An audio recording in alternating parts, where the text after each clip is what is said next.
मेरे ख्याल से दूसरे जो गेस्ट है हमारे वो शायद ज्वाइन करने वाले हैं, ज्वाइन हो गए हैं, तो वो भी आ जाएंगे थोड़ी देर में। भैरवा जी आएंगे, सुरेश चंद्र शुक्ला जी भी आएंगे और पीताम्बर जी भी आएंगे।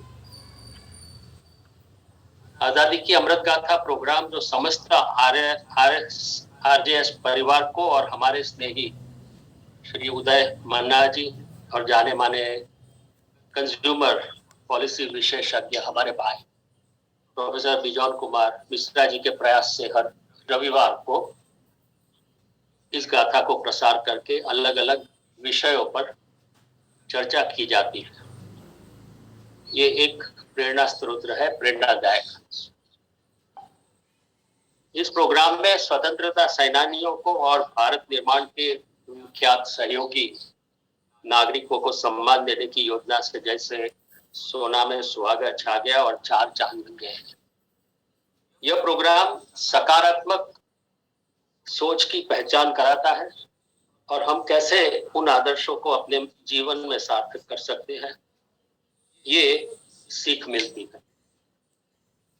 यह प्रोग्राम हमें अपने पूर्वजों से जोड़ता है और यह गौरवान्वित महसूस कराता है।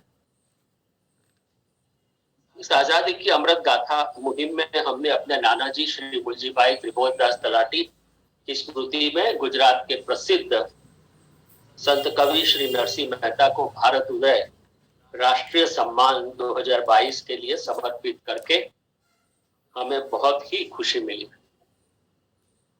श्री नरसिंह मेहता की करीब 22,000 रचना में एक वैष्णव जन तो तहने कहिए जो पीड़ पर आई जाने रे गांधी बापू को अत्यंत प्रिय था। गुजराती में कहते हैं भक्त हो तो नरसिंह मेहता जैसे। भारत का विश्व का सबसे बड़े संवैधानिक देश है। भारत में विभिन्न प्रकार के जाति धर्म समुदाय के रंग रूप में संस्कृति के लोग मिलजुल करके काम करते हैं। 15 अगस्त 2022 को भारत अपनी आजादी के 75वीं वर्षगांठ मनाने जा रहा है। 15 अगस्त 1947 को भारत में ब्रिटिश सरकार को आजाद हुआ था।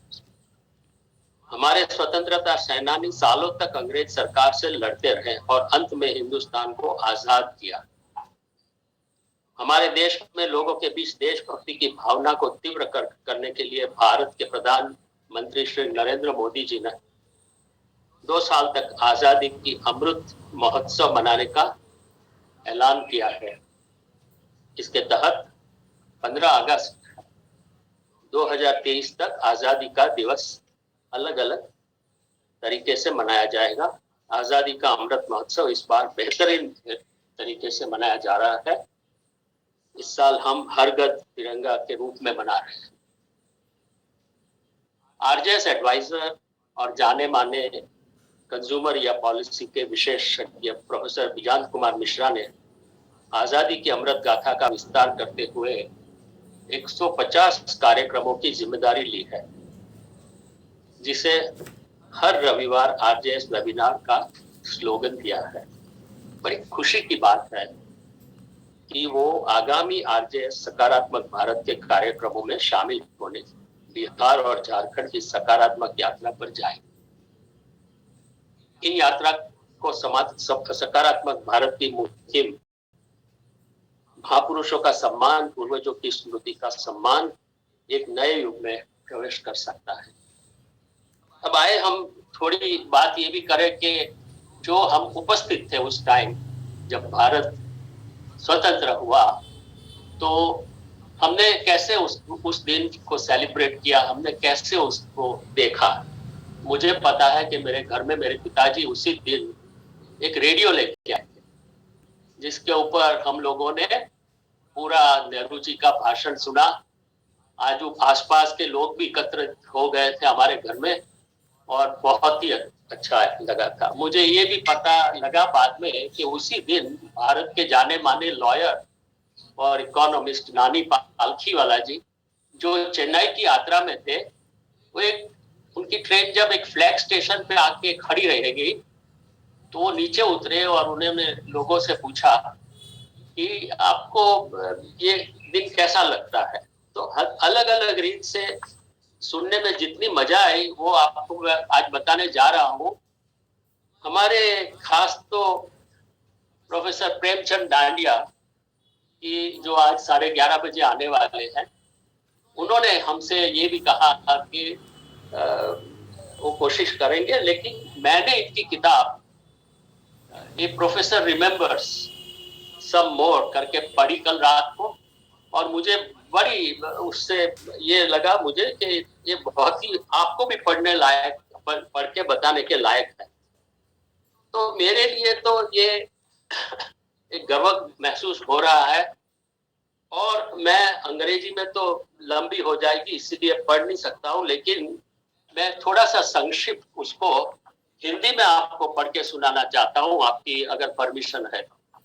मन्ना जी, मैं पढ़ूं इसको? जी हाँ सर, जी सर, थैंक यू। तो उसमें लिखा है कि डांडिया साहब, प्रेमचंद डांडिया, जो emeritus professor SMS medical college Jaipur के हैं और वहाँ की जो हीलिंग लाइब्रेरी है उसके एडवाइजर है। तो उन्होंने लिखा उस दिन कि मेरे लिए 14 अगस्त का दिन बड़ा रोमांचिक रहा। 14 अगस्त की रात्रि के 12:01 पहले भारत के इंडिपेंडेंट कंस्टिट्यूएंट असेंबली ने चार्ज लिया।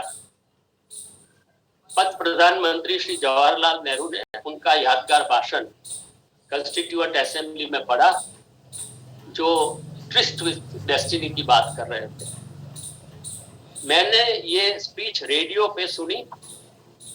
डांडिया साहब आगे लिखते हैं कि मेरे साथ काफी साथी मौजूद थे। तत्पश्चात जब सारे चले गए तो मुझे नींद नहीं आई,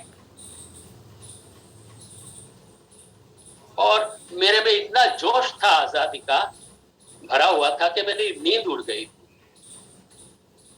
मेरी उम्र उस टाइम 21 साल की थी, 21, करीब आज वो 92 के होंगे।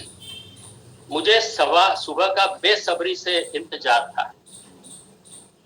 मैंने सुबह का अंग्रेजी पेपर नेशनल हेरल्ड खरीदा और ऊपर बोल्ड लेटर्स में पढ़ा आजादी का समाचार। वो सुन के मुझे तसल्ली हो गई कि यह समाचार सचमुच सच है।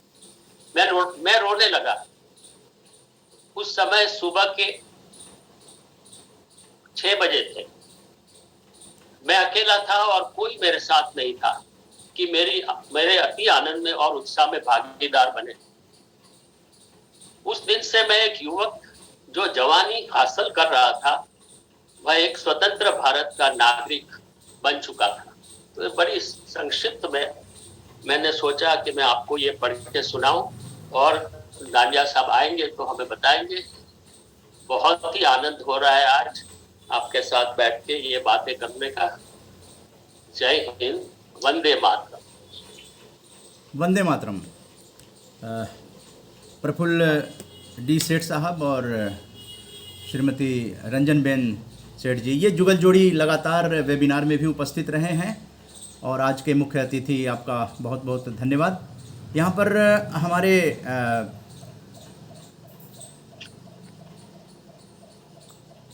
रामानुज सिंह सुंदरम जी जुड़ गए हैं, जो कि आरजेएस राष्ट्रीय सम्मान के अवार्डी भी हैं और काफ़ी सालों से आरजेएस फैमिली से जुड़े रहे हैं। 15 अगस्त देश की स्वतंत्रता का महापर्व।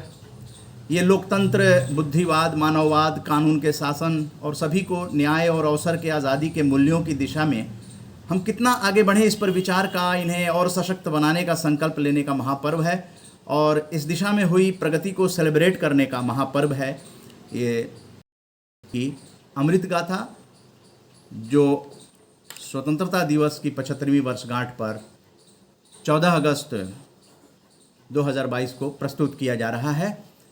तो हम आमंत्रित करेंगे राष्ट्र वंदना के लिए संपादक रामानुज सिंह सुंदरम जी को। रामानुज सिंह सुंदरम जी एक समाज सेवी रहे हैं, पत्रकार रहे हैं, संपादक रहे हैं, लेखक कवि रहे हैं। तो रामानुज सिंह सुंदरम जी, स्वागत है।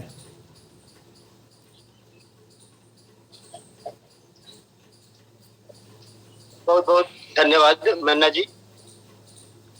आज हम लोग इस वेबिनार में उपस्थित हैं।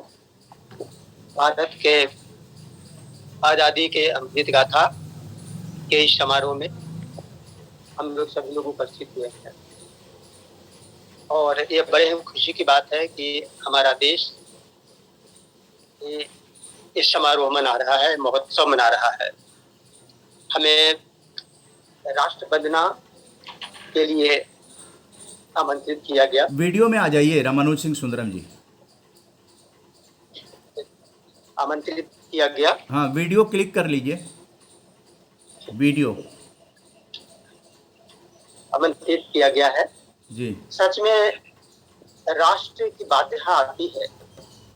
हम सभी लोग राष्ट्र भारत के हम लोग सभी संतान हैं और जो हमारी सीमाएं हैं राष्ट्र क्या भारत माँ का आंचल है। और जिस तरह एक प्रहरी राष्ट्र की सीमाओं की रक्षा करता है, उसी तरह हम सभी संतानों की यह जिम्मेवारी बनती है कि हम उनकी सुरक्षा करें, रक्षा करें, उनका संवर्धन करें। वंदना क्यों राष्ट्र की?